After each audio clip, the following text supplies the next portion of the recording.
সবার প্রথমে আমি এই দুর্গাপুজোর 100 বছর পূর্ণ হয়েছে ফার্স্টার একাডেমি। আর এই পুজোটা 100 বছর হয়েছে আমি জানি না, যার এসে জানতে পারে। কিন্তু ঠাকুর যে 100 বছর হয়েছে তার প্রমাণ ঠাকুরটা দেখেই পেয়েছে।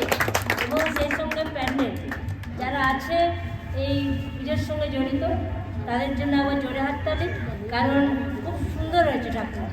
তো এখানে উপস্থিত আছে 15 নম্বর ওয়ার্ডের কাউন্সিলর বন্তা মল্লিক এবং আমাদের শিবাজি ভাই সবার সঙ্গে নিয়ে থাকে, যার নাম শিবাজি।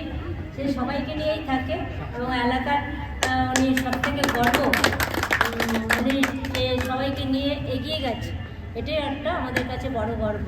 তো পুজো আজকে মহালয়ার দিনে এটার ওপেনিং হলো। মহালয়ার দিন একটা সারাদিন আমরা সেই নিয়ে রয়েছি।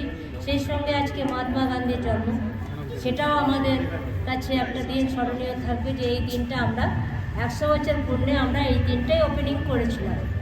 তো আমরা সবাই আর শারদীয়ার আমরা আনন্দ করি, কারণ পুজো এবারে একটু শর্ট টাইম।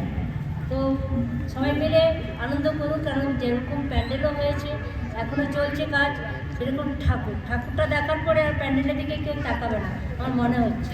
খুব সুন্দর আমি শারদীয়ার প্রণাম ভালোবাসা জানিয়ে আমার বক্তব্য শেষ করি।